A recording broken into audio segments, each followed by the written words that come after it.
What is up, Daddy Gang? It is your founding father, Alex Cooper, with Call Her Daddy. Dove Cameron, welcome to Call Her Daddy. Thank you so much. It's so nice to so meet cute. you. It's so nice to meet you too. You just turned 30. Yeah. How are we feeling? Honestly, I feel great about 30. I looked right down the barrel of the lens. I was like, I feel great about 30.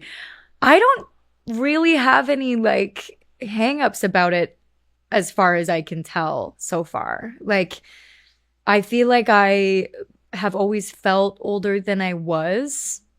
And I think in a lot of ways I was waiting to be in my 30s because I feel like, for me at least, when I was younger, I was really wanting to be heard, wanting to be taken seriously, wanting to be respected at a younger age than people were willing to give that to me.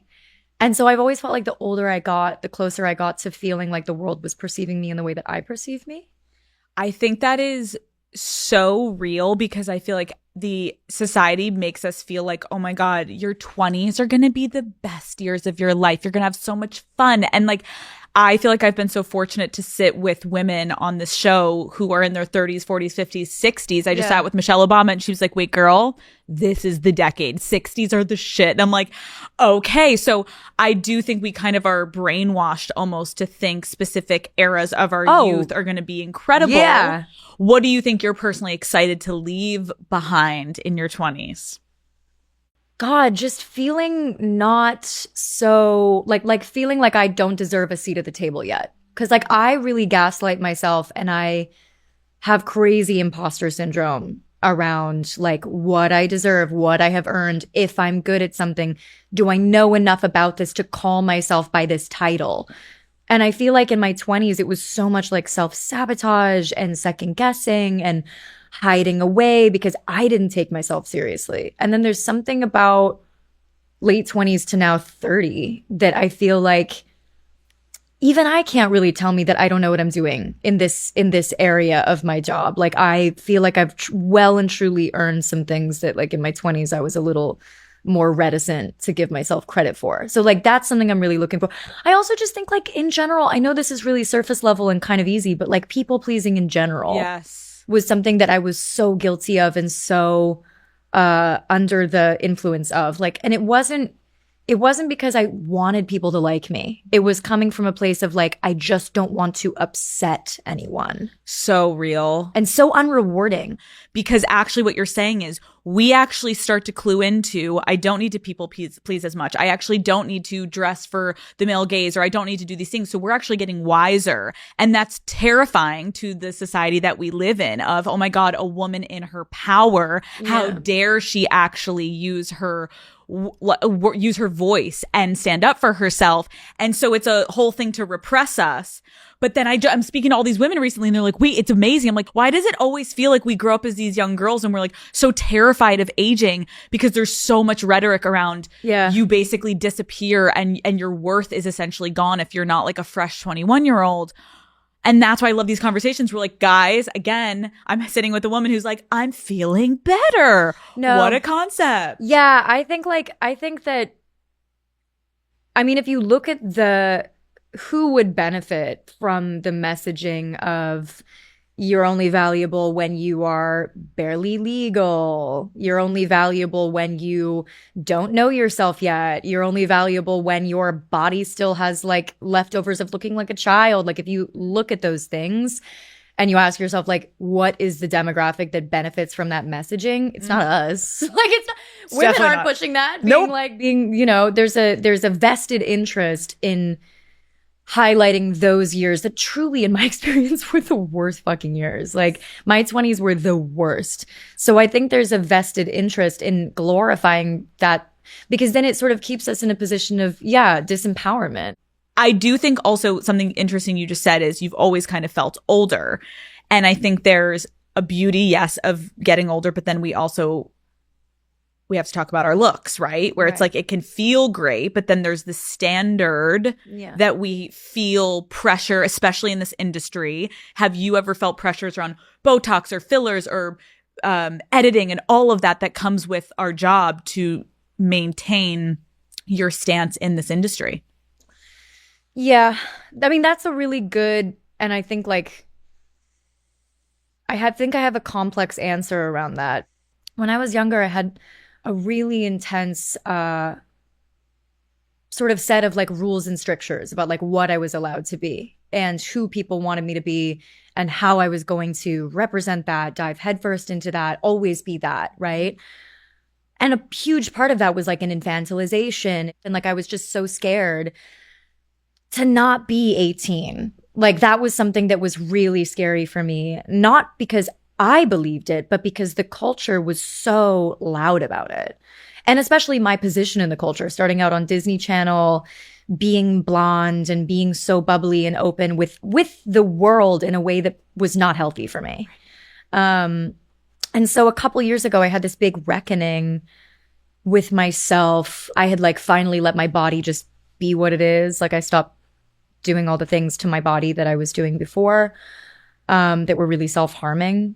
And so I processed a lot and I wrote a lot and I went to a lot of therapy and I came out on the other side of it, like I guess sort of externally unrecognizable, but I really feel like I've bucked any sort of fear about aging in that way. And it's beautiful to hear you say like it's actually happened recently. Well, yeah, I also think like was sort of an accidental thing that happened, but like I think so much of what I was doing to myself, which is a very broad umbrella because like I don't want to trivialize any of the things that I was going through, experiencing, doing to myself, but under that very broad umbrella of all of the things that I used to do that I now no longer do, part of what made it really clear to me that I didn't want to torture myself anymore, and for me it was torture. Like for me it was torture. Anything aesthetic or anything to do with food or over-exercising, everything in that genre of like shape-shifting, I would call it for me,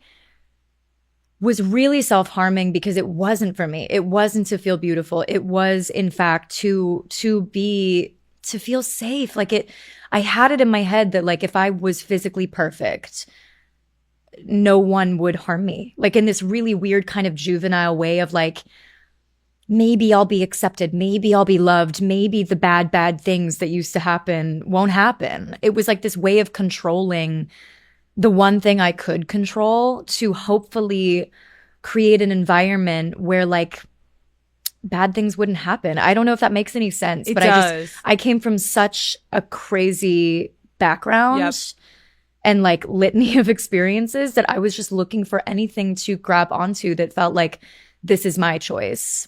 Can we get into your background? Because I want to get into all of this. Like there's so many things that you're talking about that I think are unfortunately, but realistically, like very relatable for a lot of women who are going to be listening today. And so I think kind of having a little bit of your background and understanding where you came from, I think will also give more context to then these themes that we're going to talk about.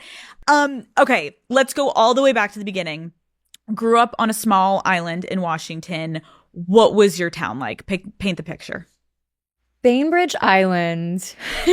Shout out Bainbridge Island. A world that only exists to the people that live there. Like big population, small? Small. I mean, like 20,000. Okay. So like for an island, small, but for like a town, maybe medium. I don't know. I've lost plot of the scale. But Bainbridge is really idyllic. It's like you're in Seattle, you land in Seattle. You take a ferry boat, 20-minute ferry boat ride. You can walk on or you can drive on. If it's like 180 cars or something, someone's going to have to back me up on that. She's like Googling. And it's super quaint. Like there's like no crime, you know? They like opened up a weed store like 10 years ago. Like if there's any crime, it like rocks it's like 10 years and then nothing happens after that. It's kind of like the things that you see on TV, like the small town, everyone knows everyone. It's very that. It's also like the businesses are named after the family that's been there for 5 generations. And they all, like I went to school with the same last names as my sister and my mom and everybody, you know. Got it. It's like that. And what did you do for fun as a kid? Oh God. fucking nothing. I mean, like, no, because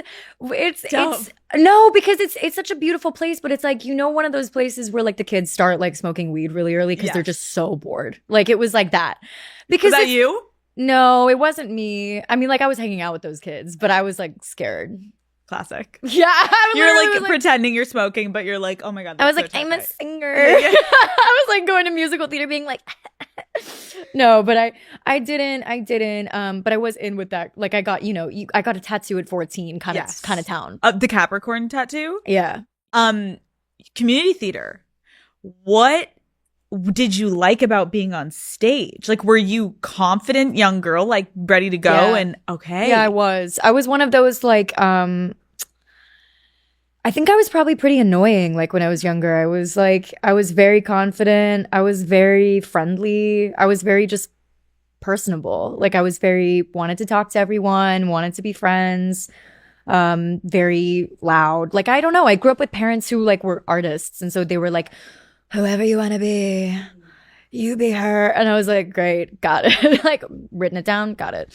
So I was very confident. I was very, for a while. And then I feel like middle school kind of like beats it out of you. Of like course. Middle school on the other side, you're like, wait, You're I'm like being perceived. People hate me. I think something that's really relatable of the middle school commentary is like, and it makes me sad for our younger selves, is there's the version of us before, like you said, being perceived by your peers. And there's the version of you at home that just has this endless idea of who you can be in the world that you want to be in. And then you start to interact and life happens and horrible things happen. And then that starts to mold you, which is just life. And I know obviously something horrible happened when you were 8 years old. Your best friend was murdered by her father, which is like saying that out loud.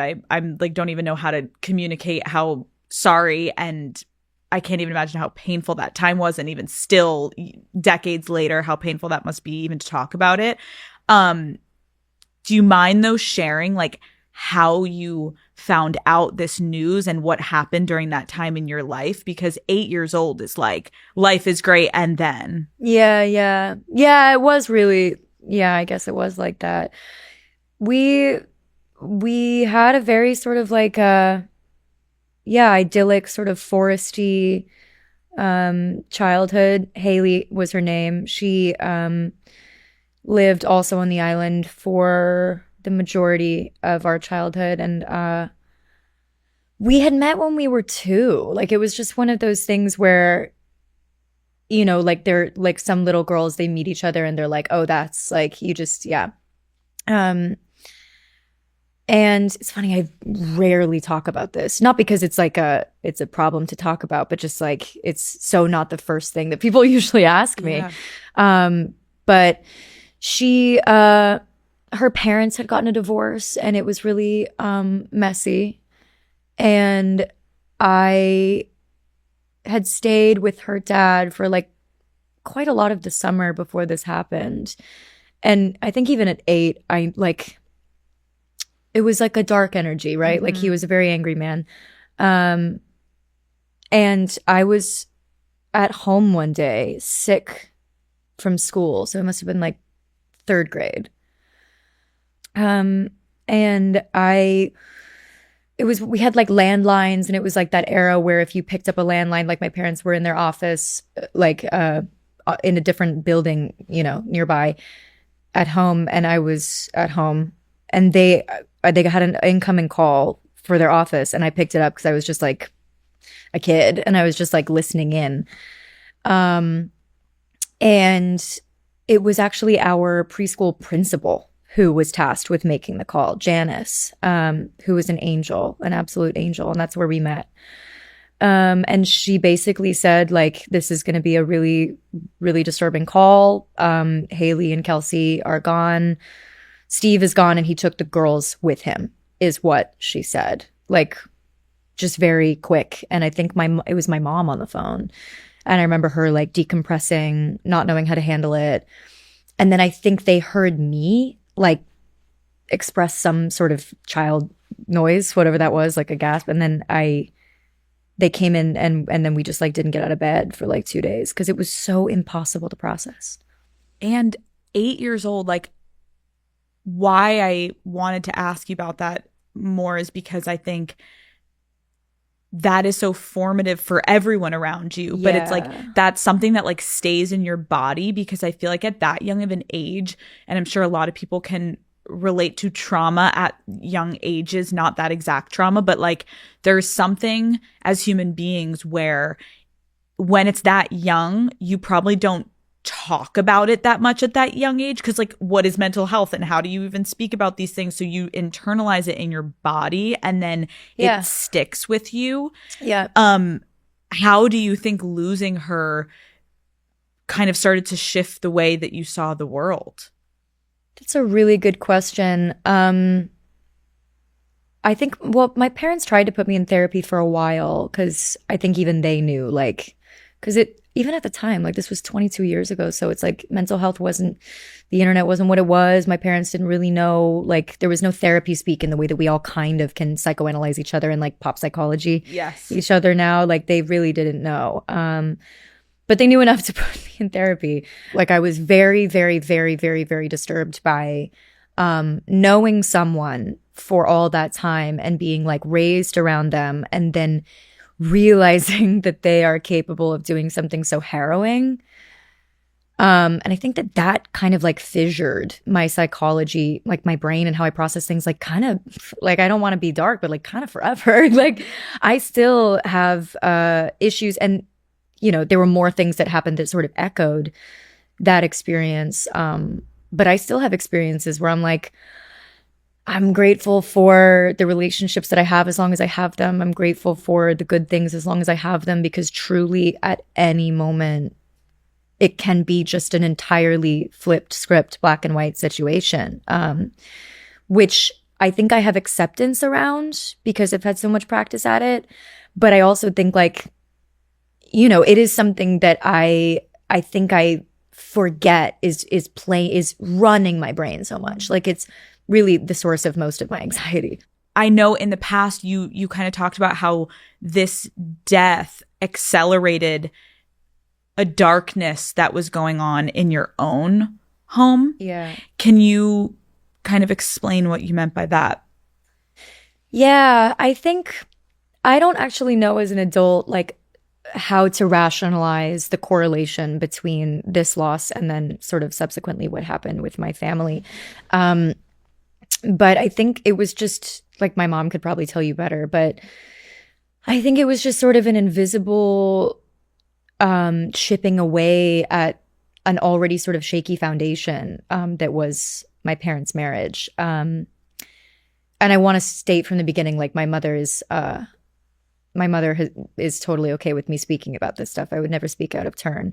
And I think my dad would be too. But I think it was, my parents were not a love match. Like my parents were not a love match. My dad was at the very least not straight. They got married because they got pregnant.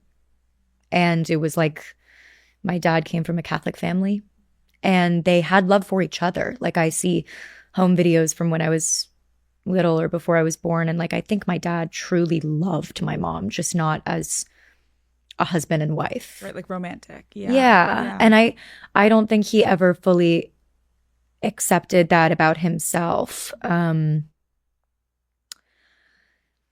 And so they just had this sort of like, they both wanted something from each other that the other person couldn't give, right? And I knew that there was something off. Like your whole life? I think I would say right around 8. Okay. I would say right around that time. It's funny, someone called me out once for being like, damn, so much shit happened to this girl when she was 8. And I was like, actually, yeah. Like, that was kind of the year. It was a banner year. That was the big year, the big 8 for you. Some people, 8. It's like 21 or 18. For You're me, like 8. My frontal lobe developed at 8. 8. Try me. Yeah, it's true. Call Her Daddy is brought to you by T-Mobile. Okay, Daddy Gang. I am starting to think a night in may actually be the new nightlife. Where am I in my life right now? Okay, I have been working so much lately that all I want to do at the end of a long day is hang out on my couch. There is just nothing better than getting into comfy clothes, pulling out some of my favorite snacks, curling up with Henry and Bruce and Matt. You can join too, Matt, and doing absolutely nothing. And on those nights in, T-Mobile has me covered with value that keeps on stacking up the more I use it, like streaming benefits and snack perks that truly deliver. The math is mathing. With so many perks and benefits, T-Mobile is basically making staying in a lifestyle. So you know what? I love you even more now, T-Mobile, okay? My go-to recently has been popping on a reality TV show, ordering a whole pizza, and hitting next episode all night long with a side of ranch, okay? And if you have T-Mobile like I do, you won't believe how good staying in can be. Check it out at T-Mobile.com/magenta status. Disclaimer, streaming benefits included while you maintain a qualifying line in good standing. In terms of your childhood in your home, your dad struggled with depression and bipolar disorder, and that's a lot. That's a lot to, as a kid, handle. And I'm sure you're sitting here today with a different perspective on it had I met you 10 years ago, and then had I talked to you 15 years to 20 years, because I'm sure as you become an adult, you have a different perspective and you're able to process things differently and empathy comes into play. But when did you realize that he was struggling with these things? Like, did your family have a conversation about a diagnosis?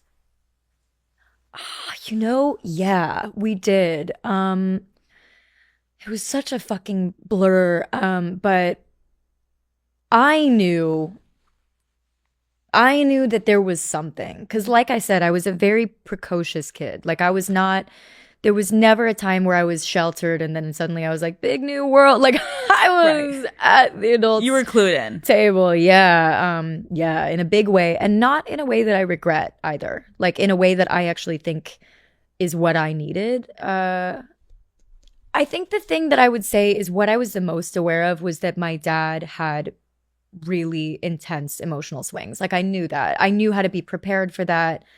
I knew how to hopefully work around that, which also then like obviously splinters off into like how your brain works as you get older and affects who you date and what you accept. But that's not like I know this might be controversial. This is just my personal opinion about my father, but I truly don't think it was his fault. I think he was so traumatized and so repressed. And he had a really, really, really, really, really rough childhood and life and all of that. And I think that he was doing his best with the tools that he had, and he didn't have enough tools. And, there were times when, like, if something completely divorced from something that I did or my sister or my mom did happen, but it was like we were the person in the room. Not really my sister. My sister and him were better about this because she was just less combative. And I think she would also be okay with me saying that. Like she was much more like she had learned to avoid his triggers in like a different way. Whereas I would try to avoid them, and then if they happened, I would sort of like fight back because I was like, I don't care that I'm 12. You cannot talk to me like that. Which was not something that worked well. Right. Not something that earned me gold stars in the family household. My mom, I think, loved it. My mom was always like, go, baby. But my dad really didn't like being challenged. And so we had a bit of a tenuous relationship as I got older. But I would come home and something would happen and suddenly like all the VHS would be in the trash. And he'd be like, no more nice things. You cannot have this. Like you're being punished for this thing. And it was like, for what? It was just something that was happening in his brain purely for him, that like he had either like mislabeled like something that I had done wrong that was like, I think I've told this story before, but like I had this Barbie bubblegum toothpaste. And one day he came home from the office like really stressed, and he used it in this kind of like aggressive, joking way, like, I'm going to take the toothpaste. And I, like a 8-year-old, was like, no, that's my tooth. Like, ew, germs, whatever I said. And he heard that as like, he was like, I pay for everything in this house, you know, like in this sort of like, you don't know how good you have it. And then for like a week, like wouldn't talk to me, wouldn't look at me, wouldn't tell me he loved me. Like just really strange, like things that at the time I didn't recognize for what they were, because now it was strange then. It's not strange now, because I understand it more now. You talking about kind of being the defiant sibling, of the one that I think that's also very relatable, of having different childhood experiences with your parents than your siblings is weird, because then when you get older you're like, that's not how it happened, and they're like, no, that's not how or it like happened. Mom and dad are like this or this happened, and it's like, it's not even events, it's like, that's not who I grew up with, right? Like that's so how nice for you, because that wasn't my reality.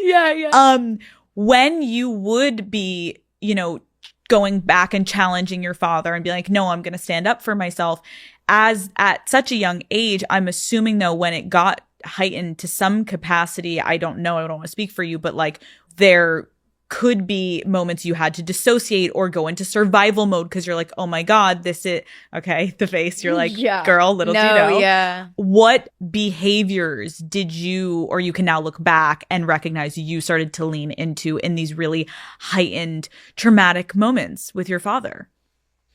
I actually just wrote a song about this, called Silver Screen Baby, and about sort of my desperation to escape to Hollywood. I had this like very like bullish, sort of headstrong belief that like my home was not ever going to feel like home in the way that it felt like to the other girls that I went to school with. Because I'm going to be honest, just like to a slight delineation, but like my home was also magical. Like that's the weird thing about living with a parent who deals with, you know, struggles with their mental health. It's some days are really beautiful, and some days are weeks. Some days are long stretches of time, and you're like, oh, and then you settle, and then it's like, you know, upended again. So I don't ever want to make it seem like, you know, my childhood was only one thing. It was also exceptionally beautiful and special. And my parents were great parents in a lot of ways. Like my mom has always been the perfect mom. Like I'm so big on saying that. She just got saddled with a very difficult like workload and situation, which wasn't really her design. But my dad also was exceptional. Like there's a reason that I have spoken so highly of him and written so many songs about him, and why I care so much about mental health is because it's not in your character, it's an affliction. It's something that there's a reason why we say people struggle with mental health. It's chemical. It's not a fucking choice. And so like I look at my dad as the parts of him that were so magical, right? Like the parts of him that sorry. I fully came in today and I was like, I'm not gonna fucking cry. Sorry. No, sorry. You're fine. So much of who I am is my mom, right? So much of who I am. But so much of who I am and who I grow into now, I look back and I retroactively realize was my dad, and sorry. It's like the parts of him that I never got to meet as I got older, I get to meet them as I become them, which has been like a really profound experience, you know, because I remember all these things about him.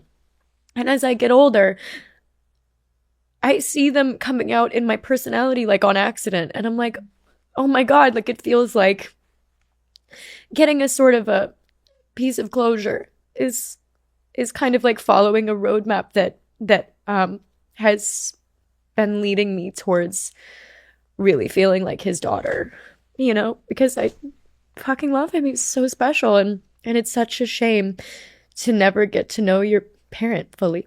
I think what I think a lot of people are going to sit here and also cry with you as I'm crying, because I have someone so close to me that has a very similar experience to you, in it with a father and losing a father to bipolar. And it's so complicated. And as we talk about it all the time in our personal moments, and what I'm hearing from you, which is so helpful, because it's like, oh, this is a relatable feeling where it's like the highs are so high, and that doesn't mean that they're not highs. Like, and with a parent, you need to hold on to those beautiful moments. Like, we can sit here and of course it's like we're talking about the really hard moments in your childhood with this, because we're not saying your father intentionally hurt you, but as a human being sitting in front of me, we would be remiss to not acknowledge that so much hurt. There was hurt, not intentional, but it did form then who you are as a human being, or your personality, or your behaviors, or what then you went on to accept.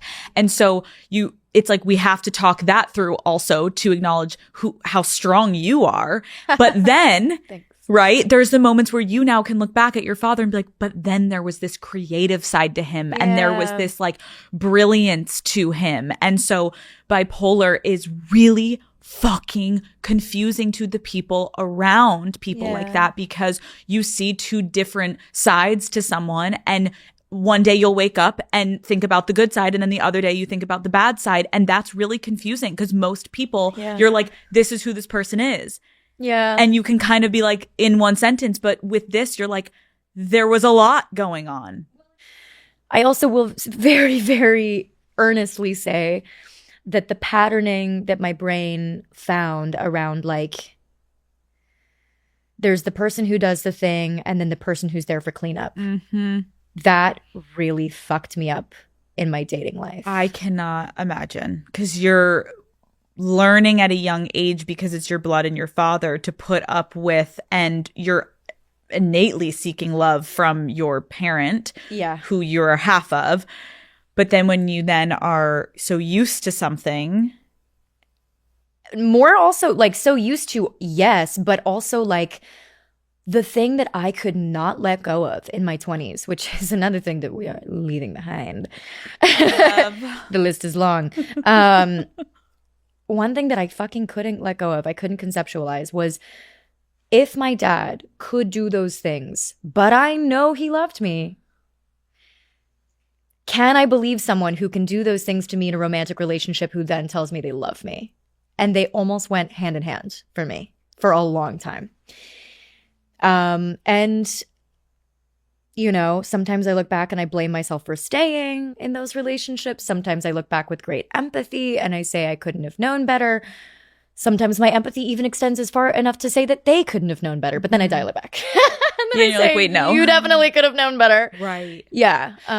I found myself in a lot of situations that accidentally mirrored your father and your relationship. Completely. Did you ever have a moment in a relationship where it got to those moments of the most heightened, where it was like scary, where you then look at yourself and you're like, wait, how am I putting myself in danger? Oh yeah. No, I wrote a song about that also recently, which I won't share right now because it's one of my favorite songs I've ever written, and I just want to like keep it for the album. But that was actually one of the reasons that one of my relationships that I was in ended. Was it came to a very, very not physical, but a very, very, very, very scary moment that I was like, I'm gonna document this. Like, I'm calling my mom right now. Yep. I'm calling all my friends. Like, and it was something. It took me up until that to be like, okay, wait. This isn't love. And it's your not threshold though, Dove. My threshold was high, girl. My threshold was crazy high.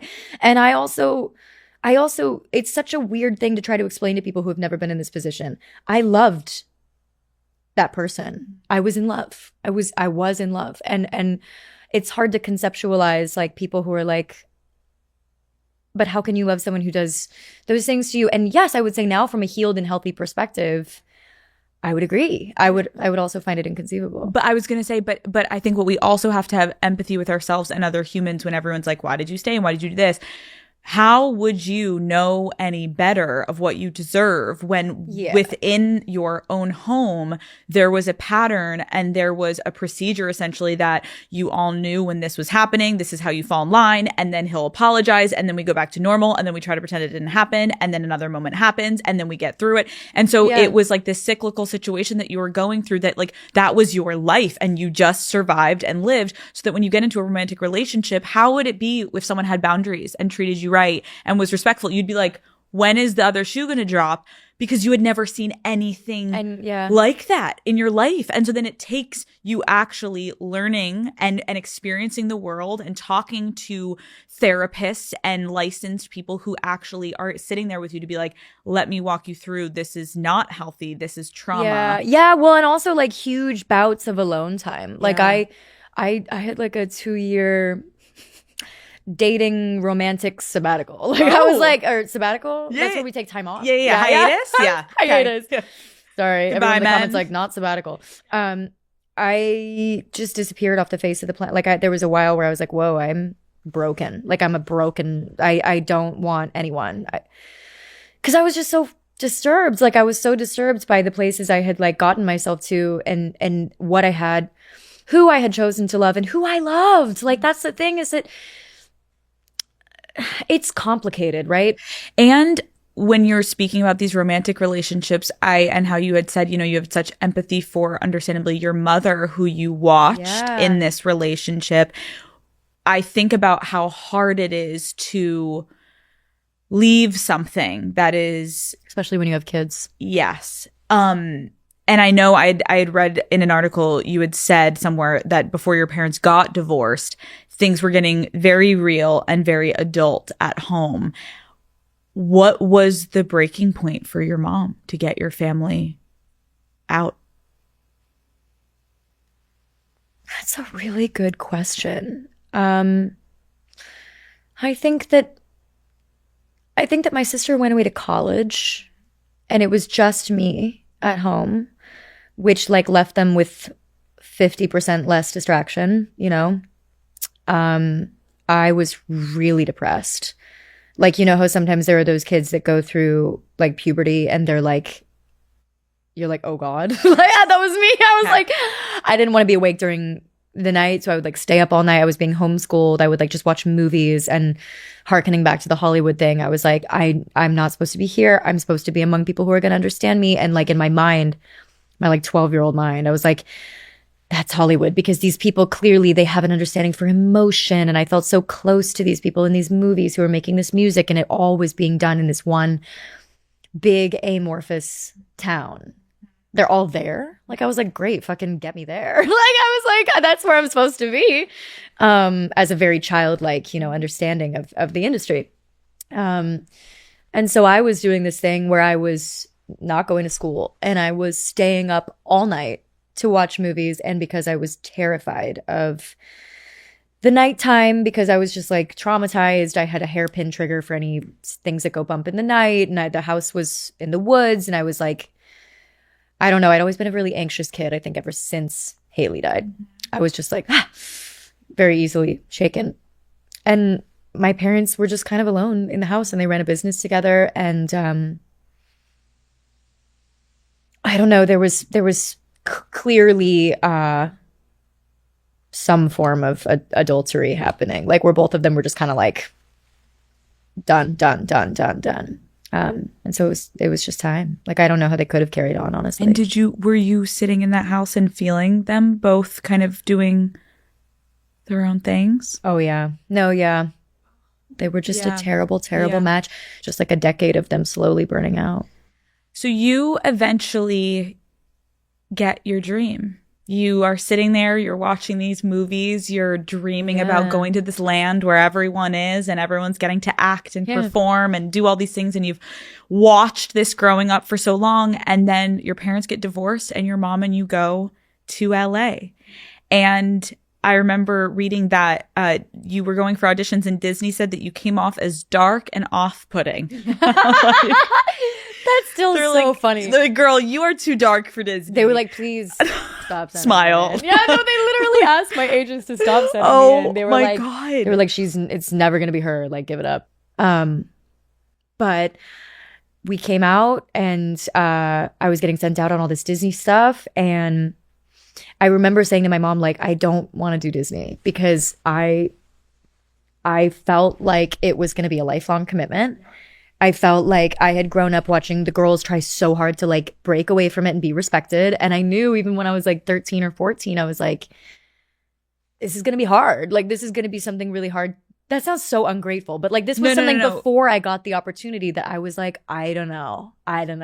Because I really wanted to do movies and TV shows that felt like more adult, but for that age bracket, like there were like, you know, you play the daughter of so-and-so or but like, it also makes sense. And I get what you're saying. You're grateful, but you're also, this whole conversation we've been talking about how you've always felt older than your age. And that then, was the other thing. Right. So you're like Disney, like I've been watching these movies and I'm seeing myself in this older light, and then to do Disney. And again, Disney was established at this point, right? Like, remembering when Hannah Montana came out, like that was new. Everyone didn't know that this could become this whole format.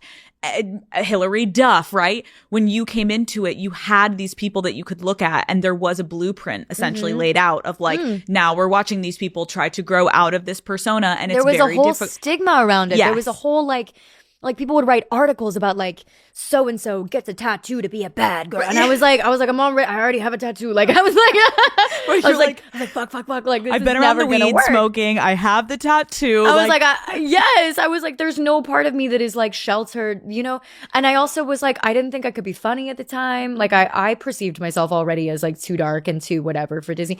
Everybody, my life had been insane. Like I was not going to be the girl who came off like fresh faced off the what is that, like the Greyhound bus, being like, here I am, and like it was not a charming story. I was like, here What's because up, I fuckers? was deeply disturbed. Yeah, I was already deeply disturbed, and so I was like, they're never gonna pick me. Like fucking. Okay, they did. So Liv and Maddie, then you get the show. Yeah, they called me and they were like 9 months after we shot the original pilot. They were like, hey, your show's getting picked up. I'll see you on Monday. Like, but by the way, you're playing twins. You're like, cool. I was on the 405 or something. And it was like, they called from like an anonymous number, which they always do. Like they called from this like no caller ID. Oh my God. Like the Disney Pentagon. Literally. Yeah. And it was like my mom's cell phone at the time. And it was like no caller ID. And we were on the 405 and we were like, oh my God. You know, because my mom was melting down gold to pay for our rent, like based on her own personal jewelry because she was a jeweler, not because she had loads of gold. Right. And so we were like, oh my God. It was like the call that changed our lives. Yeah. And I took it. And it was just such a beautiful experience, like to harken back to the thing where I sound like massively ungrateful. Disney was some of the most fun and joyful times of my life. Like I had a great fucking time on Disney Channel, which is why like you'll see me talking about it still, because I know what it was. I know that that's not who I am. I know that it was like a thing that I did when I was a kid and when I was a teenager. And it's something that like I look back on and I appreciate it for what it is. Like we recently rewatched all the Descendants films and I was like, these fucking movies are so insane that like I can't believe they got away with it. Like CGI dragons and like it's like one long acid trip for kids. Like right. You know what I mean? Like I'm behind it. I love it. I think it's beautiful though that you're able to enjoy it because again, I think maybe because of I don't know why, like maybe like you said, like seeing people in the comments and still remembering it. I think it's okay that like it's like okay. That was a version of you. And I think sometimes understandably we try to grow up quickly and we're like, I don't want to be my younger version of myself. But how beautiful that was such a huge part in your life. And don't forget, like you just said, that you and your mom on the 405 and you needed this job and it changed your life. Yeah, oh my God, Disney really like changed my whole fucking life. And they supported me so much too. Like that was really the thing. I had great relationships in there. Like, you know, there was the thing that like is very expected, which is just like I came into Disney, yes, with a tattoo at 14, and I was, you know, swearing as much as I swear now, and I was a full adult, and I had all this trauma, like full adult, but like, you know, for that age, yes. And I had all this trauma, and basically they were like, in like the friendliest way possible, they were like, okay, so we love you. You're not relatable. And I was like, Perfect. Right? That's fair. And I believe you. And so like they did everything they could to make me more relatable. Like, God bless them. They were like, so we want to make like a music video and have your best friend in it. But like, you know, they wanted to make me more like, I guess, age appropriate. And so they did that. They were always very upfront about communicating about that. And I was very team player with like when I would do interviews, you know, I would give the answer that you would give if you were talking to kids. Like that's really the thing that I think a lot of people get confused about with like who I was when I was on Disney and who I am now. They're like, there's a crazy contrast. And it's like, but no, because I walked into this contract being like, I'm on a children's network. Right. You knew the formula. If I went on and did an interview for Tiger Beat or Teen Vogue and I was talking like how I do now where I'm like, oh, fuck you, blah, blah, blah, blah, like that would be stupid and also inappropriate. Like I'm 30 now. I can do it now. I could do it when I was 25 and forward. It's like I am no longer on a children's network, even though they're syndicated forever. Of course. But it's like, I think people think that it was like this crazy switch up when in fact I was just like a good employee. This is the job. This is the job. Yeah. It was never a lie. I'm just like not gonna swear or be naked or like I remember the first time I posted a picture in a bikini and the internet lost their minds and I was like, okay, not yet. Yeah, they're like, never mind. We're not there yet. See you in 4 years. Yeah, we'll try again next year. Really, which is why wow. It's funny because I still sometimes get asked about like, how did you break out of your Disney role? Or there she goes trying to break out of her Disney role, and I'm like, I think I try super. I wouldn't say super hard, but like I have no interest in bursting any sort of Disney bubble because I truly believe like that's over there and those shows and movies live on forever. That's not me. And I'm over here doing this. And they don't really cross for me. And so I don't have any like desire to burst any balloons or illusions. I also think like I see so much like someone will bring up like a song that I've released and they'll be like, that's Dove Cameron. And I'm like, great. So these people are over here knowing this, and these people are over here knowing this, and that's okay. You've grown and you've evolved and you've changed. You have the version of me that you want. Absolutely, that's for you. Call Her Daddy is brought to you by Intuit TurboTax. Nobody likes to do taxes the old way, okay? Every April, it's the same. You're digging through emails. You're trying to remember where you put a form, and maybe you even resort to using your friend's accountant, Greg. You're like, hey, do you think you could hook me up with Greg too? Just gotta like basically have him do everything for me. And then you don't hear from him for weeks, right? And then you're having a panic attack and you're like, oh, thanks, Greg.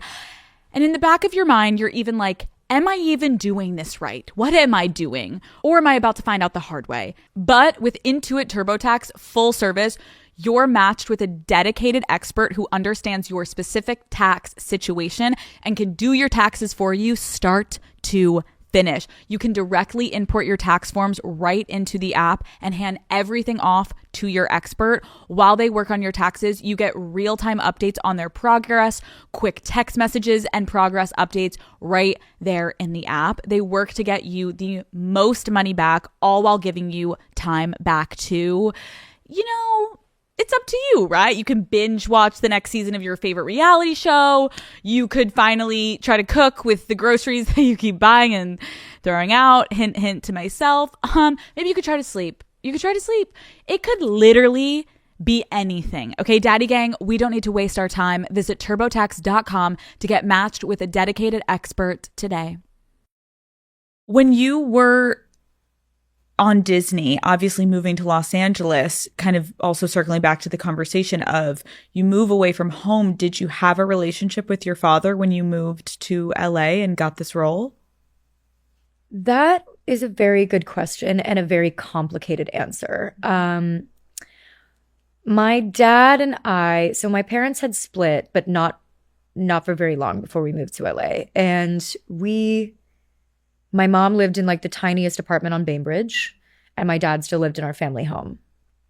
And I wanted to go live with my mom in the new apartment because it was like really close to the ferry boat. And if I'm being honest, I could sneak out of the house and go see my friends. Like I was like sliding screen door.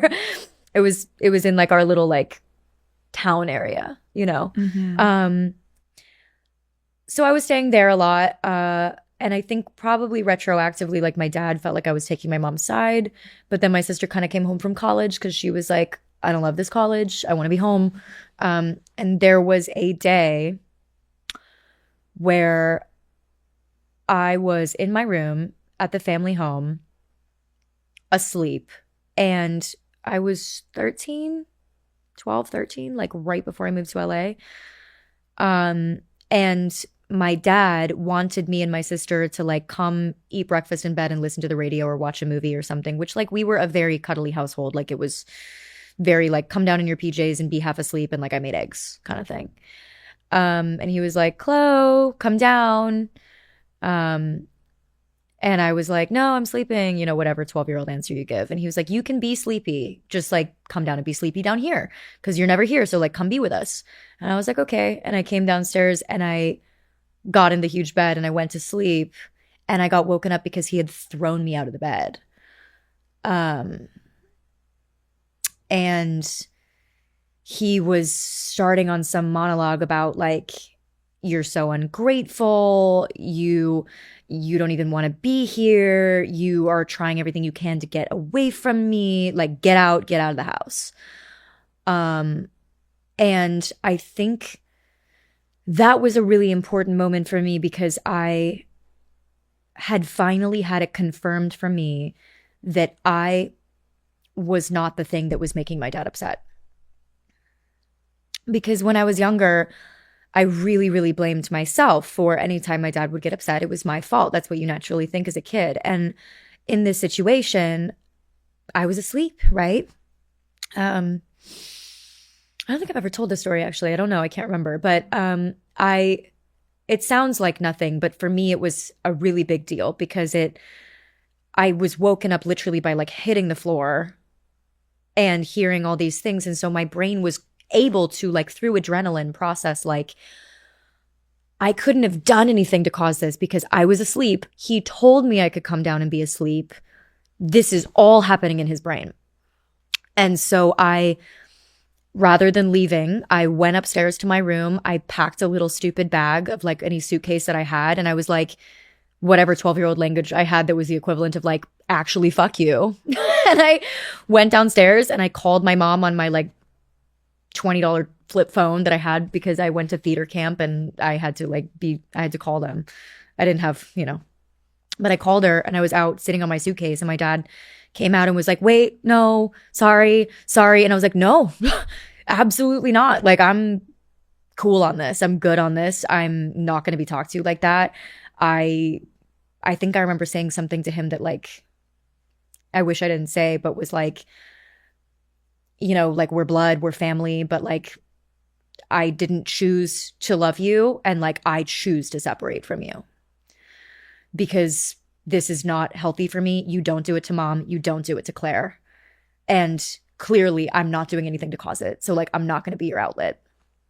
And so I went to go live with my mom. And then when I finally convinced her to move to LA, like the crazy, 12, 13 that I was like, you're not going to start over again. Like you just got divorced. Like, there's so many more job opportunities and I love making shit up. Right. I was like, please. We said goodbye. We were like, we're just going to do this for 6 months and then we're going to come back. Like my dad was super concerned he was like, I'm really scared Hollywood's going to chew you up and spit you out. Like whatever idiom he used. And I was like, no, Dad, I'm going to be fine. And then I started booking things. And my dad came out to LA to visit because he had some like a trade show to do because they were wholesalers. And so he brought like all of his stuff out and he stayed on our floor because again, not really making any money. And he stayed on like a blow up mattress. And I remember, I think I have spoken about this, but I came out to be like snuggle him and say goodnight.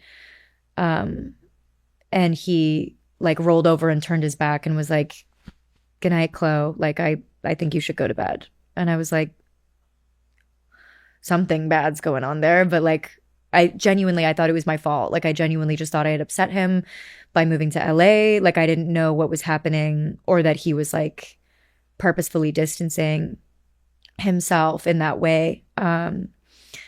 So I went to bed and I tried my very best to like spend extra time with him and like lots of hugs, lots of kisses, lots of like, you okay? Like kind of stuff. And then he went back to Washington, and it couldn't have been that many months after that that we got the call that he had, taken his life. Yeah. So it was a bit of a blurry, weird time, to say the least. I'm so sorry, because even hearing from the bed incident to then you trying to connect with your father, like there was so much clearly between the two of you, how you're describing it never really happened to your mom and your sister, where you really were putting out bids for connection with him. Yeah. And in moments he would take it, in moments he wasn't capable, right, of taking it because of where he was at mentally. Yeah. You were always in the same place mentally. Yeah. So you were always waiting, and it kind of was always on his timeline, and it was... That's true. Right? Yeah, I've never thought about it like that. You were there, always, waiting for your dad, and sometimes he would show up. Oh my God, I'm going to cry now. And sometimes he wouldn't. And so to have that last moment with him where you really tried, and then to get that call, I can't even imagine. Who did you get the call, or did your mom? Like, how did you handle that? Thank you for that, by the way, because I actually very rarely have people be able to tell me something new that I haven't thought about. So that's really it really helps me put it into perspective. Thank you. Because that's so the feeling, right? And it's like, it's actually really hard to articulate that. So thank you. You were the constant. Yeah. Which is exhausting. Yeah, and I think like you know, that's something that I really like, I'm really happy that I grew out of. But it still shows up for me thematically. So like you kind of synthesizing that for me so perfectly is going to help me be able to tackle that, is like not always feeling like it's my job to be the constant. Yeah. It's a good one. Like the constant. The constant. 2026. Stop being the Leaving constant. it behind. Yeah. Be inconsistent. Yes. No. Give them nothing. Yeah, exactly. Like, you be the fucking constant. Yeah, I don't know how to do that. No, but basic shit. Yeah, dude. Yeah, shit. Bring it back. Shit. We found out in a really weird kind of layered way because,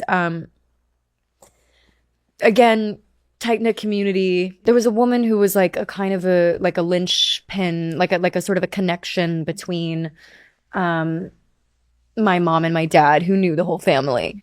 And she had messaged me on Facebook. Like, that's how long ago this was. And she was like, she'd never messaged me before, right? And she goes, "Hey, is your mom around?" And I was like, stomach sink. And I just knew. I can't tell you why I knew, but it was not a normal interaction. She had no reason to be talking to me. I was 15, at this point. And when I responded like, "No, but she's going to be home soon." And she said, "Okay." And then it was like typing went away. And she was like, "Please tell her to reach out to her brother," or something like that. Like, please tell her to, it wasn't called her that person. It was like someone in the family. And my childhood best friend at the time, my other childhood best friend, Carla, was living with me. And we were like watching cartoons. And I was like, oh my God, I'm going to remember this moment forever, is the moment that my dad died. And we were in my bed laughing, watching cartoons. And my mom came home and she talked to her brother, and she put him on speaker. And he was really breathless and like sounded like, he was running, but I'm sure he was just like having a panic attack. And he was like, "I just went to the house." I can't even remember what he said before he said the last bit, but Phil is no longer with us. And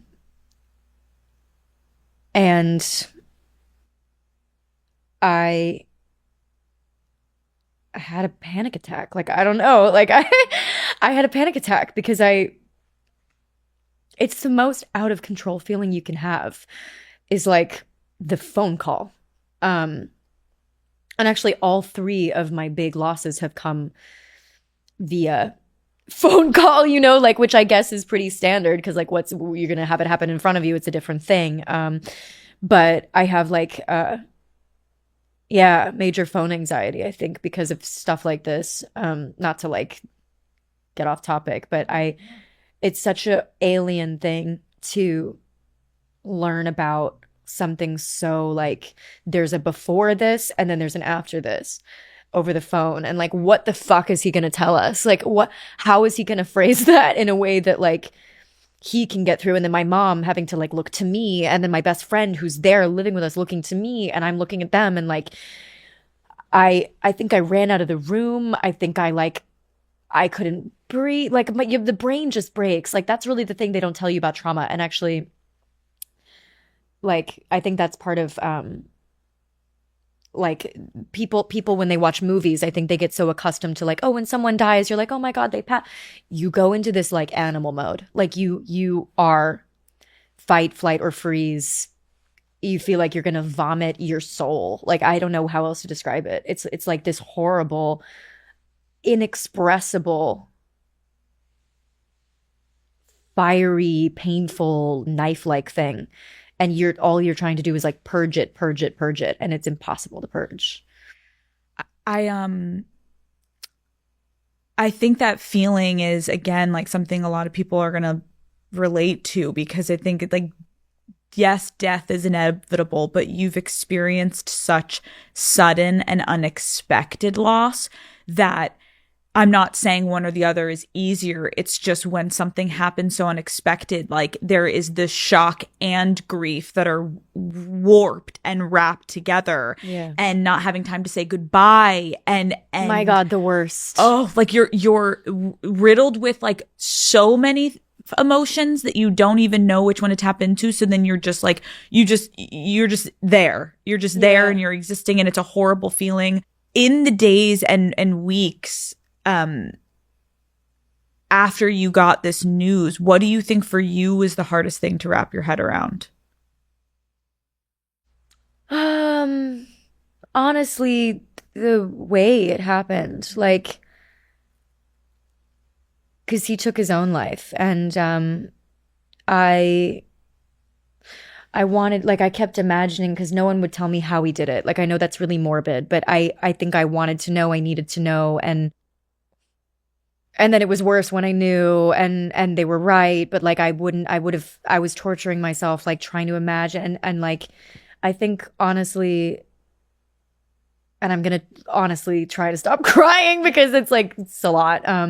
But I think honestly, like the thing that still plagues me, like the thing that I'm still like, because I can mostly, for the most part, talk about my life with a sort of a distance at this point. Like I can be like, this is what happened. This is how old I was. This is how I processed it. This is the good things that came out of it. This is how it evolved me in this way. This is what I can be grateful for, whatever. Like I have enough distance. And also the body and the brain just shut down. Like I don't know if anybody who's listening to this can attest or relate to the fact that like the body does not want to process everything at once. And so sometimes like your emotions, the valves just don't feel like they're on. So like I can talk about this like it happened to someone else. But sometimes the thing that like I really wake up in the middle of the night, like a like catch my breath kind of thing is just imagining like his final moments alone, where he was like, do I do it or not, you know? And like he didn't leave a note, you know, like what's that thought process like? Or like, you know, did he think like if someone had called, if, you know, it's that kind of thing where you're just like, could it have been different? And what did that feel like for him? And did he know how loved he was? Did he feel loved? Was he mentally there? Like, dude, it's fucked, dude. It's really fucked. And I joke about my trauma because it's like, what else are you gonna do? But like, oh God, it's really the thing that it really brings you back to earth and to what matters, and like it puts everything into perspective, because I am so marked by death and I'm so marked by loss, and there's a big part of that I really appreciate, because I feel closer to the people that I love, and I love differently, and I live my life differently, and I'm not so scared about things that I might be scared about had I not had like the, you know, the comparison of the Mount Everest of loss, right? Like there's beautiful things that come out of everything. Does that mean that I wouldn't change them or take them all back? Like, no, I would much rather have these things have had these things not happen. But I do think that, like, you know, part of the things that I really love about myself and my life now are marked by just the sort of deepening that happens with grief, and like the level of fascination and love and appreciation and bonding that I have with humans in general. Like, I think it's given me a kind of a comfortability with strangers and with people that I truly don't know or have no context of. Like, I think that there's a certain like veil that drops when you realize how deeply humans can feel pain. Like, to know that there is someone that you look at like a hero or a complex character, and someone that you love and you worship. The fact that they can be so sad and so lonely and so empty that they make the, you know, the ultimate decision is something that it just, everybody's so fragile. And I really walk around the world feeling that way, right? I agree. And I also think that's why, like, even speaking to you right now, it's like why I'm so appreciative of my job is like I get to sit with people like you who I only have had at one point the privilege of watching on TV or listening to your music, and you can get so much from it, and we're going to get to all of it in the new show and all of it. But what I think makes you then feel more connected to those people, especially with the internet now, is like when people do have the strength to share these kind of things. This isn't easy. Like, we're not like sitting here and it's like, oh, let's just tell this story so people can get to know you better. It's like, I'm also crying because I'm like, this is bringing up stuff for me, right? Well, and it's like, we're all so connected when you're saying these things. Yeah. It's like everyone watching this will yes, feel more connected to you, but also it's therapeutic to hear other people talk about the heavy fucking shit, because we do convince ourselves in moments that maybe this is an isolated experience, and maybe this is, and yes, all of our experiences are unique to us, but the themes and what it brings up and the emotions that human beings experience of anger and loneliness and grief and happiness, sadness, all the things, we all go through it. So it's helpful sometimes to talk through things because you are at a different place in your life right now when you're speaking about it, right? Like I said, if I interview you in 5 years from now, we may have a different conversation about this because you're going to live and you're going to experience and you're going to meet more people and you're going to then have a different perspective on life. But to kind of close out that chapter, because I think loss is something that people don't talk about enough. And I do think the way that— I completely agree. Right? And the way you just talked about it, I literally felt like I was just sitting with my friend, because I've had conversations like this of the what ifs and had they not, or what would have and all these things.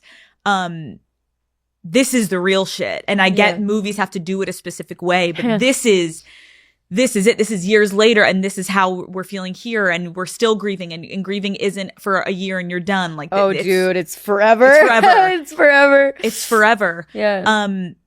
You legally changed your name. Yeah. From Chloe to Dove, and from what I can understand, you tell the story, but the why and where did Dove come from? My dad used to call me Dove as a nickname when I was a kid. Dovey and like, you know, little stupid things like that. It was never like he would, when I was really young, I think it was more of a thing than when I got older, but it was something that like always felt you know, like a me and him thing, like personal, sweet, intimate.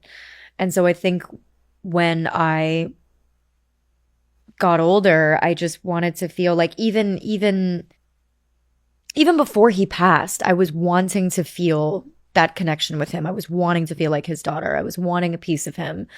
And so I did that in honor of him and to feel more like everywhere I went, everyone was calling me what he used to call me. Is game day, Daddy Gang. The TV is on, everyone's locked in, and the best part, the buffalo wings are waiting on the table with a side of ranch ready to go. Boom, I'm diving in head first because no game day is complete without Hidden Valley Ranch, okay? Okay? It pairs perfectly with all of your game day favorites like veggies, wings, pizza, okay? And do not let anyone judge you for dipping your pizza in ranch. It is absolutely an elite combination. At this point, my husband knows the minute pizza arrives at our house, boom, put the ranch on the table. You know I'm not eating pizza without Hidden Valley Ranch. Boom. Also, Hidden Valley Ranch seasoning. We got to talk about this, okay? It is also my go-to to take game day to the next level, okay? Toss it on your favorite snack mix, sprinkle it on some chips, or try making a buffalo chicken dip with it. Trust me, it's a game changer. Or just buy the dip from the grocery store. It's a game changer when you sprinkle it on. Listen, we know I'm not really here for sports sometimes. Okay, it depends who's playing, but I don't know. Okay, but Matt has learned I will happily sit back and watch him yell at the TV for hours on end as long as I have some ranch snacks surrounding me at all times. It's an easy win for both of us, okay? You'll love how easy, versatile, and delicious cooking with Hidden Valley Ranch seasoning and dip mix can be. Find your favorite Hidden Valley Ranch products at walmart.com/Hidden Valley. Okay, shifting the conversation a little bit. Let's get into it. You referenced how all of these things obviously can impact your romantic relationships. And I obviously know that there's a big ring on your finger. You are recently engaged. Yes. I need to know how, through all of the experiences and whether toxic or traumatic or just not the right fit, how did you know he was the one? Oh God. I knew really early. Okay. I knew like way too early. I wrote a song about that too. I was like I hadn't even told him I loved him when I was like, this is probably like, if he's not the person I end up marrying, that's going to like really break my heart because my body and my mind and everything feels like that's what this is. So I was like super freaked out about that. Like naturally I was like, shit. Fuck. Yeah, I really was. I was uneasy. I was really uneasy. And he also was in a very different place in his life. Like he was not, I think he would feel comfortable with me saying he was not the happiest. You know, he was struggling, emotionally and everything wise.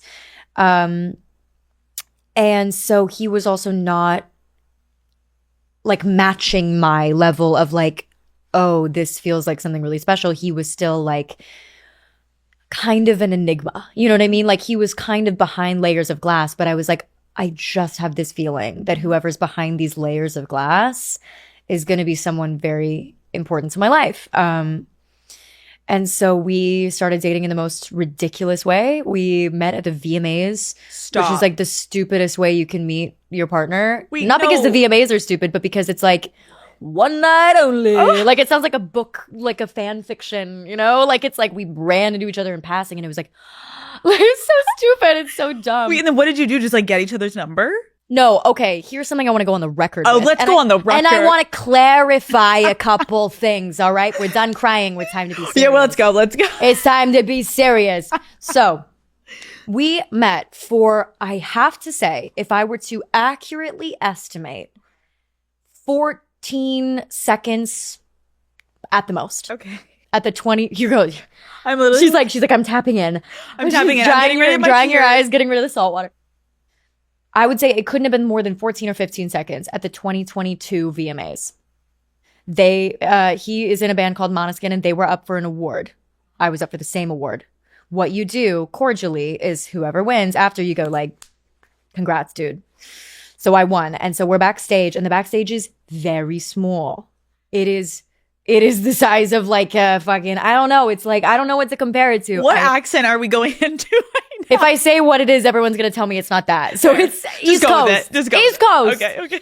So fucking, it's a small area. Like it's like the size of like, It's tiny. like in front of a movie, theater, like the concession stand. Yes. It's like that and like a little bit of standing room. And that's how small it is. It's small. You've seen it. We're rubbing shoulders. It's small back there. Tiny. We're rubbing shoulders, and there's 4 of them. So I just won the award. I'm like, oh my God, I won a VMA. I come backstage, and they're naturally like, nice to meet you. Congrats. And I actually spoke with Victoria, his bassist, and she was like, congrats, girl. And I was like, yes, girl, like you're amazing. And then Ethan and Thomas were like, congrats. And then Damiano was in the back. So he barely looked at me. Like, and he was also not giving off friendly vibes. Like he was like, I was like, that guy fucking hates me. All right, swerve. Like I was like, gonna go on with my night. Like I met a bunch of people. Everybody's like, congrats. And I was like, I didn't think about it. It was not, there's this whole conspiracy online that I locked eyes with him, and I was like, I'm biding my time. And I waited like a year and a half, and then I like struck. Like, but that's not what happened. I met him. I literally met him for no time, guys. Okay. And then he was back there like this, and he was like, congrats. And I was like, oh, weird vibe. And I was like, nice to meet you. And later I learned he was just like in a really bad place. Yes. Like it had nothing to do with me, but I took it personally, and I was like, fucking weird. All right, bye. Okay. And this is the other thing I have to clear up. Dun dun. I'm like, what's the fucking like cops music? Like dun dun. Like like, yeah. And I love like the direct look to camera. You're like, hello. Listen up, ladies and gentlemen, and everybody listening. There was this interview that they did where they were like, what celebrities have slid into your DMs? And Damiano, before I'd even like met him, I think, I don't know what the timeline was because I don't know when they did this interview. Right. Was like Dove Cameron. And now everybody's like, she was trying for... No. I looked back because I was like, what is this? I had posted and tagged them in a video performance of them for the iHeartRadio Music Awards. And I was like, cool band. Right. And then I was like, the new queen. And then you slide, and it looks like you DM'd. But I think he was saying that's like sliding into the DMs. Yeah. Like, I don't think he thought it was like, who's flirting with you? He was like, who tagged you? Who interacted with you? Who DM'd you? That was it. Meanwhile, people are thinking you're like, hey, babe. God. Well, babe. Especially because, first of all, I am nothing if not practical. Even if I think someone is maybe cute, first of all, I have never slid into DMs in a flirtatious way because I'm not good over text. And also, what if I don't like you in real life? What if we have this whole thing over text and then I meet you and I'm like, I don't like you. Like, I'm not going to do that, you know? So, like, you can look back at my text record. Anytime someone has slid into my DMs, seen. I'm not replying. It's weird. Like, catch me in real life. I don't know. Catch me in real life. Let's see if we have chemistry. So that didn't happen. I tagged them in something, and I tagged the band. So is the internet like making it seem like you were like obsessed with him for years? Not the whole internet, but there's a small pockets. section of people that always bring up. They're like, but she did slide into his DM, and I'm like, no, you're like, guys, please leave me alone. I fully didn't, and I also looked back because I was like, did I? Right. Because he said that before I like had really met him, so I was like, I must have, and it was because I had tagged them because I was so impressed by them. Of course, I was a fan of their music. And then the 2023 VMAs roll around and we had a reason to talk. And he was single and I was single and he was in a better place and I was in a better place. And he was like, I don't know if you remember me. I'm Damiano. And I was like, yeah, I remember you. Like, you're so different now. Like, he was so friendly. And then he was like, do you want to come to our show at Madison Square Garden? And I was like, yeah.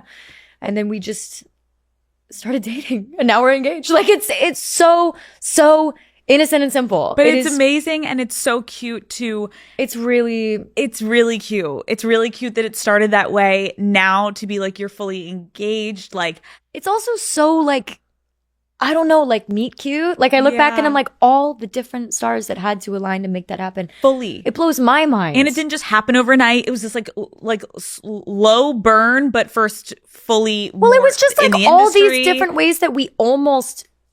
But then we didn't until it was right. Like, that's what's mind-blowing to me. Because if I had met him before I did in a way where he was interested in me and there was an opportunity for us to be dating, I would not have been ready because I was so depressed. So, like... You weren't in a place to date. No. I was, like, celibate. I was, like... Oh, that was the That was the sabbatical hiatus that we discussed. Celibacy Yeah. era where I was like, don't touch me, don't look at me, don't come close to me. I'm not leaving my house. Like I was like dark night of the soul for a year. And then you were ready. I Hold on. literally texted my friends and I was like, I think I'm ready to date. 1 week later, he was like, nice to meet you. I was like, Oh my God. wait a minute. Wait. So then give us a little tidbit. How did it go down? Give me something. Okay. Give me something. Okay. So it's actually very funny and then like very sweet. Okay. Because so I'm obsessed. it's honestly, it sends me because if you knew him, this would be so cute and funny. But so he's a Capricorn too. Okay. And he is like the most regimented, like by the books guy. Like he's like, there's a way that things should be done.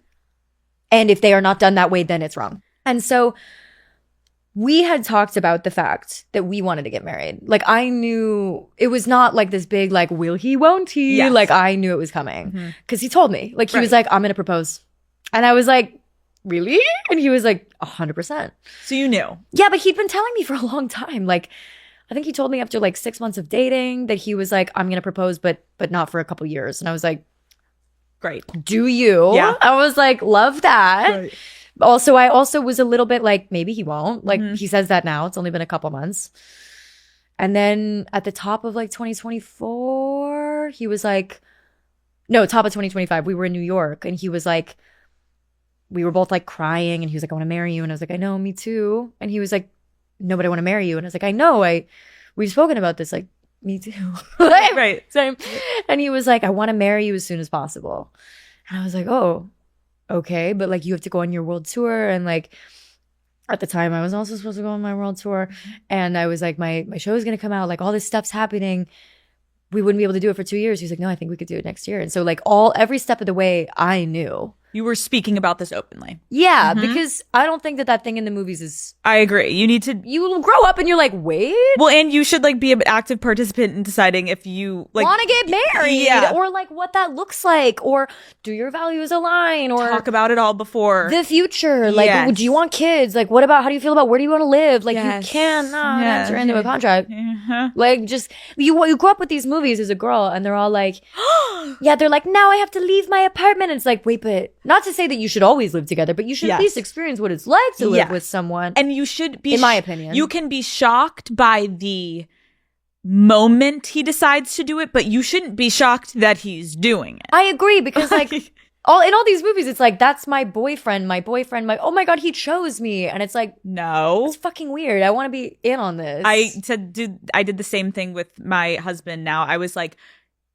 I'm ready. You can do it. Because he had been like, I'm ready whenever you're ready. And finally I turned to him at one dinner. I was like, you can do it. And he had it in his pocket. You know, literally. I was like, I don't know. I don't want to know when it's happening, but you can do it. Like, Green I'm light. ready. Green And then we light. were both talked about it for a long time before then it happened. So like we're on the same page. Again, everyone has different ideas, but I'm on the same page. For me, I just want to, Okay. it's not that I don't like being surprised. It's just that like, yeah, again, it just feels practical. It Yes. just feels adult, It right? is. Okay. So So I know it's coming, but I don't know when. And he's telling me things like, oh, we're starting to design the ring. And I was like, what does that mean? Like, does that mean it's 2 weeks away? Does it mean it's 6 months away? Right, Like, such an right. amorphous concept. And so I start like telling a couple of my friends, like I'm going into songwriting sessions being like, guys, he's fucking designing the ring. And they're like, ah! So we're like, I'm like, what's the fucking plan? Like, I'm not a girl like that. Like, what are we gonna do? And they were like, you have to wear white every fucking day. And I was like, you're so fucking right, queen. Like, I gotta order all this fucking white. And we were going on this vacation in August to Puglia. Did I say that right, Italians? I really tried. And which is like a beachy Italian getaway. And I was like, this is what's gonna happen. I was like, we're going away for 3 weeks. white. Exactly. I was like, white for breakfast, white for lunch. exactly. When you're ready. He's like, wow, you look so. Somebody said the other day, it's not funny. Someone was like, wow, babe, you look like you're about to join a cult. Like, it's like, it is true. It's so like, You open your virginal. luggage bag and you're like, Yeah, it's yeah, all dude. white. He's Yeah, like, dude, and also impractical for a vacation. God. Like, you're like, it's like everything's fucking dirty. Yep. But I was like trying my best. Like every day I was like learning how to use like bronzer. Like I was like, going in the sun and like doing like extra like little braids in my hair. You can go back and look at my TikTok. I was doing it. Oh my God. People would be like, oh yeah, this is when she thought she was gonna get proposed to. I was like trying to be girly. Vacation, we're on like one of the final nights, and he goes like, I know I'm not supposed to say this, but I'm just a little drunk and I can't wait for you to see the ring. It's like a ring for a princess. And I was like, so it's not here. So I was like, the ring's not here. Oh my God. And so I didn't have a problem. I was just like, I want to be at least prepared. Looking cute. You want to be I just want to be cute. looking cute. I get it. So all this time's going by, and I'm like, maybe it's this. Maybe he's gonna do it here. And literally, like my manager, who's in the other room, we were like guessing, being like, maybe it's Japan. You guys love Japan. And I was like, that's true, but he wouldn't want to do it in public. Like, so we're trying to crack this code. You're like, right? I have to stop wearing white. All the girls, I was like, it's getting weird. I'm wearing so much white. No, but so all the girls were like, huh? And I was like, nah. So again, I was not in any hurry, but it was just like, he'd been talking about it for so long that it was like a 6-month period that it could have been any time, oh my right? God. Okay. And so one day we're at home and I had said, baby, we talked about it like a year ago, that he was like, I always felt like it would be really romantic to propose like doing something normal so that it's like, this is like our life together. And I was like, yeah, I'm not really one for like big outlandish, like again, I'm a Capricorn. So I'm like, if you throw me a surprise party, I'm going to be like, oh, thank you. But it's not like how I would plan it. Yeah. And so I was like, yeah, something low key, I agree. But like, you do you. Like, I want you to be happy. Yes. Basically, we were packing and I was in just a big t-shirt, no makeup. Stop. My hair was like damp. And it was so funny because he'd been finished packing, of course, because I was like, I'm always like trying to pack like a fucking, I've never packed before in my life. And so I'm like running around and I was in a particularly good mood and he was in the hallway, like watching me run in and out of rooms like a Tasmanian devil. And he wasn't moving from that spot. And I was like, at this point, he'd be like playing video games or like something, right? Like I'm done packing. And so I came out again and I like gave him a kiss on the cheek and he did that thing. I don't know if your partner ever does this, but you know when guys go, yes, that look where it's like suddenly you're like, oh God. And I knew, and I fucking knew. And I was like, no. Because I was like, I gotta go put on a dress. I gotta go do my makeup. Like, I gotta do something. Because I had made him promise that like, at least we would try to take a photograph of the moment. And so I like panicked and I went into the other room and I was like, I like kept packing and I was like, no. Because I told him that I wanted photographic evidence. So like, there's not a photographer here. And I was like trying to like, and he goes, babe. I was like, oh my God. Because also like just right before someone proposes, like your heart rate just goes through the roof. And he was like, can you come into the room, please? And I went into the living room and he got down on one knee and I swear I'm not going to cry, but I started crying immediately. I was like, because it was so fucking charming and sweet and kind and moving. Because he was like, I know that some girls want like rose petals and these big extravagant things, but I wanted to do it like this because I want you to know that the reason I want to marry you is because I want this life with you. I want dishes. I want laundry. I want normalcy. I want you in your big t-shirt and your no makeup. And I want a life. And I choose this. I choose you. I hope you choose me. I hope you choose this. And I was like, you're like, fuck the white dress. Dude. I was like, I was so, I mean, it's beautiful. What more could you ask for? You can't. That's the real shit in life. And of course, then if you choose to do a wedding and you want to do all the pictures and that's when that can come. And if you choose that, but I was so wrong because it was so much more special the way that he did it and like and real. Yeah, and that's so like who he is as a person. Like he's so, I don't know. He really is the most normal, grounded, beautiful, smart person. And like, and it's so, the funniest part was at the end when I go, because of course I'm like, yes, and I'm crying and he shows me the ring and I'm like gobsmacked because wow. It's so beautiful. I really couldn't have imagined. It's perfect. Rose gold too. Like what a guy. What a fucking guy. It's perfect. And at the very end I go, by the way, I'm downplaying it. I was crying a lot. Yeah. At the end I go, wait, but you said there was going to be photographic evidence. And he picks up his phone and he's like, I was videoing. And so now we have this like minute-long video of the proposal in our living room. And you see me like this and you see me shaking and him being like, oh no, it's too big. And I'm like, it's okay. They're always too big. Like, it's so beautiful. It's so beautiful too, because again, I think every couple, like, he knows you and you know him, and so you look back on that, and we, again, back to the movies, we have these specific ideas, and some people that actually the over the top is right, some people the more quiet, like it's you need to know your person, and the fact that he knows you and he listened to you and he actually almost knew you better than yourself in that moment of exactly what you wanted. Well, he did, because I was over in the other room being like, oh God, I look like shit. No, it's and he was there perfect. being like, this is you. I choose, you know? It's so beautiful. And I'm also curious, you know, of everything we also have been talking about today. You've been through so much in your life. And I think a lot of times when you meet a partner romantically, at some point you need to share with them what you've been through and who you are. And how have you been able to share with him the moments in your life that have, yes, shaped you and made you who you are in the positives, and also the traumatic things that have happened to you? And like, how has he met you where you needed to be met, essentially? Weirdly, with ease. Like, I told him everything about myself that I thought was make or break, or that I thought was educational, or that I thought was too much, pretty immediately. Like, I was like, I'm not going to be anything else for you. I've done that before. Here's absolutely everything, even the things I don't want to admit to myself. Here's my mistakes. Here's the things that I wish I did differently. Here's all the loss. Here's my things I still struggle with, which is like, do you sign on for this? And he was like, yeah.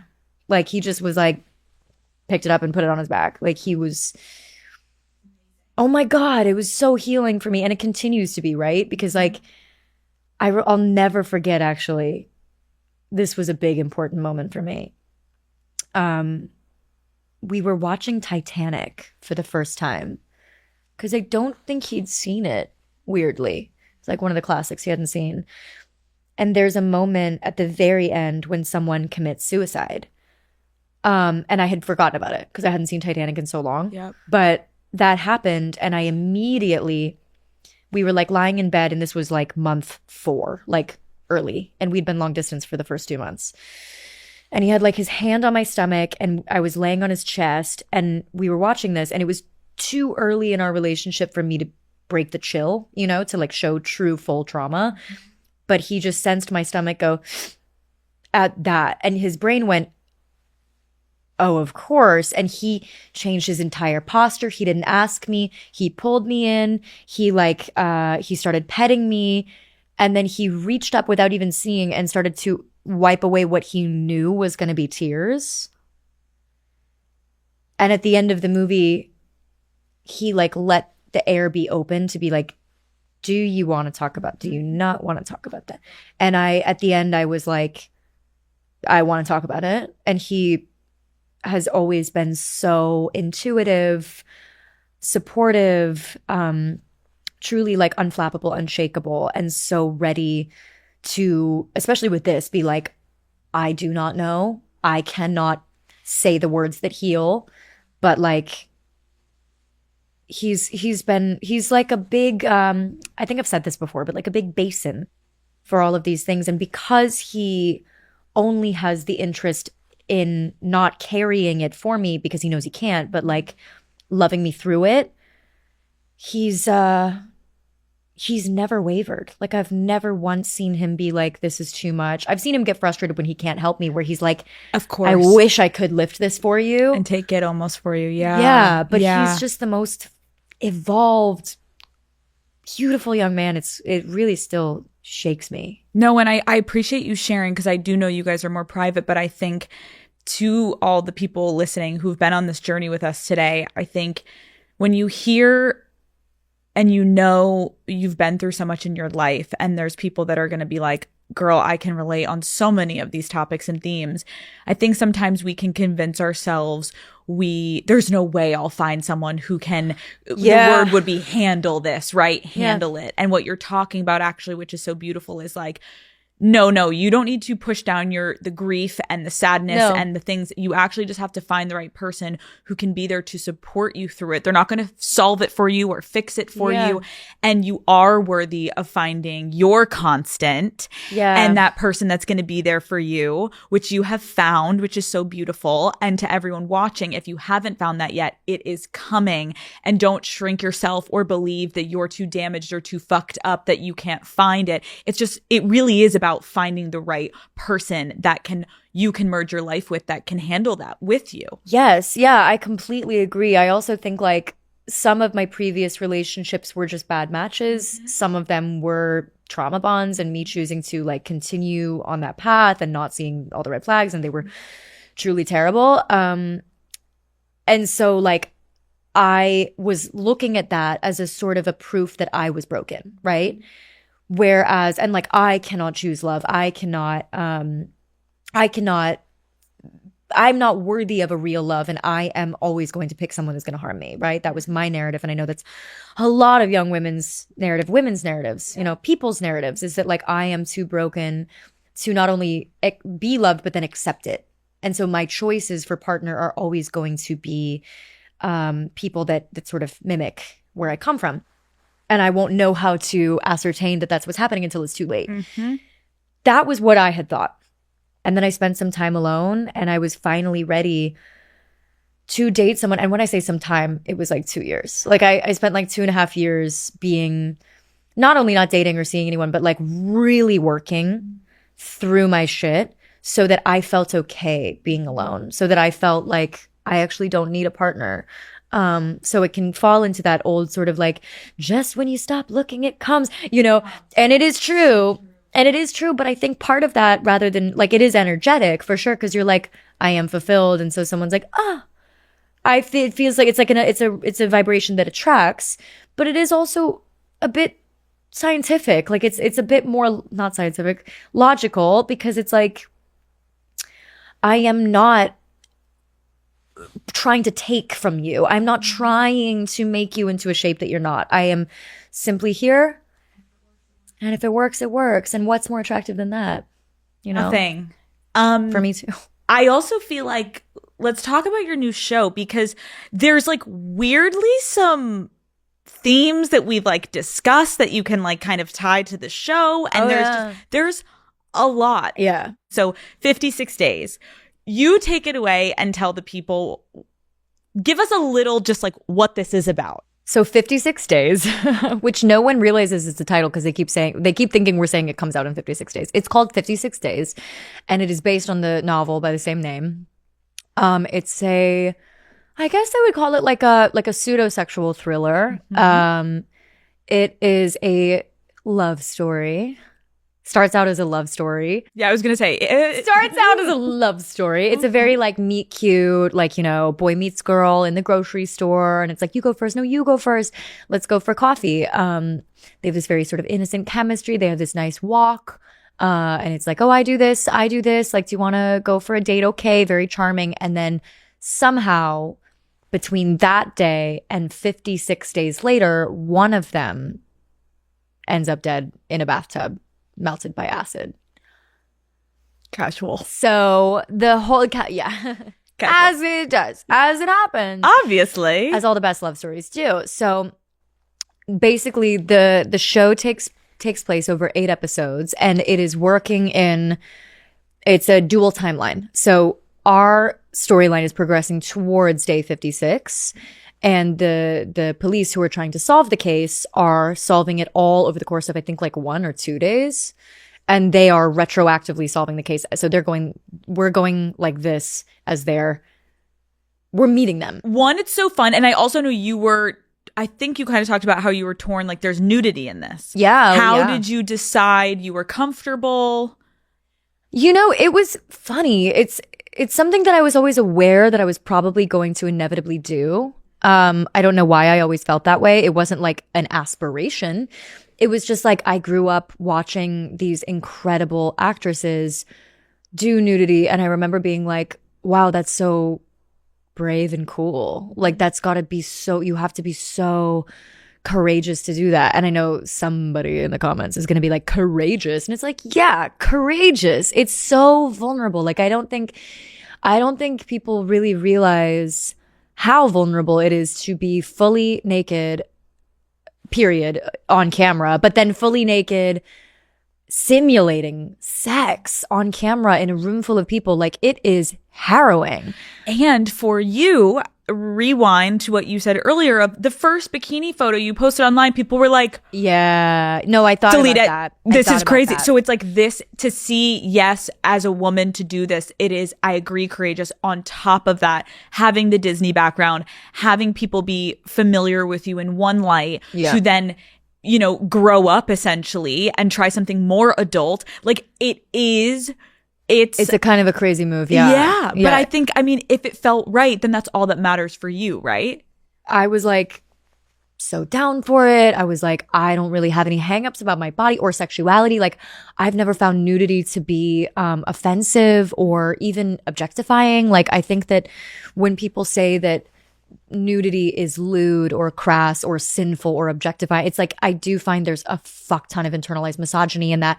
Yes. I don't care. Like, I truly don't care. You're like, okay. No, I don't care. Like, I see a naked woman and I'm like, wow, what a beautiful naked woman. Right. What a piece of art. Right. I'm not like, she's cheapened herself, or I'm not like, oh my God. And it's like, all of these reactions are so, for me, the reactions are actually the objectifying part, right? It's not the actual act, because naked bodies are an innocent thing. You are naked. Right. You are naked under that. Right. And So you is are that. making it weird. You're You are making making it it sexual. weird. You are, exactly. What I will say about our show that I'm really proud of and happy with is that the sex scenes actually serve, they're much more tame, I think, than what I'm making them out to be. But they serve as a storytelling device, because the sex scenes that are in the first couple episodes are not the same tone as the ones that are in the following episodes. And it's like, you watch their dynamic shift and change in this very sort of intimate, vulnerable way that is more storytelling than a lot of other devices for our show. The Daddy Gang will love this. And I think also the deception as a viewer, it's like so fun to be like, I don't know what's happening right now, and the world that was created is so interesting. So I'm very excited for everyone to watch it and also support you. I think, I'm sure after this interview, everyone that, you know, follows the show is going to fall even more in love with you, whether they were a big fan or they're becoming an even bigger fan today. I think it's really just exciting to hear where you've come from, that young little girl wanting to get into Hollywood, dealing with so much, getting into Hollywood, maybe, you know, starting on one path and then completely rebranding and getting to grow into another version of yourself that is different to the world, and reintroducing that part of yourself to the world, while also dealing with all of the shit that you had to deal with as a kid that then you have to conquer as an adult, and then meeting the love of your life and finding your partner and finding your constant, and having just so many moments of human experiences that I think is really beautiful. And then now to see you as an actress, obviously, and you taking on this role, it's really, really cool to have gotten to know you today, because I feel like I hope it wasn't too all over the place, but I felt like in a good way we were bouncing all around and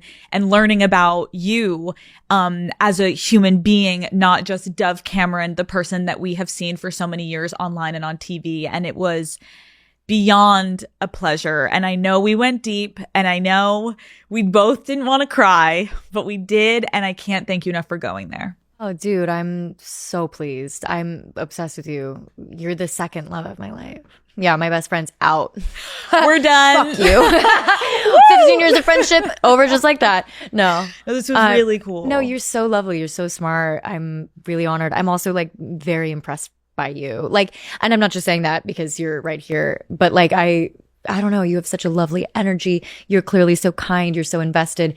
And you must spend so much time delving into other people's psyches. And not only are you so good at it, but you have this like well of effervescent energy for it, which is really generous. And I don't know, I was really pleased. I think you're wonderful. Thank you. And I am so excited to continue to follow your career and watch what you continue to do. And on a personal level, I can't wait to see if there's a wedding, whatever you share. I will be following. And Engaged I will be forever, fangirling. no wedding. Perfect. Done. Thank you, Dove Cameron, for coming on Color Daddy. Thank you.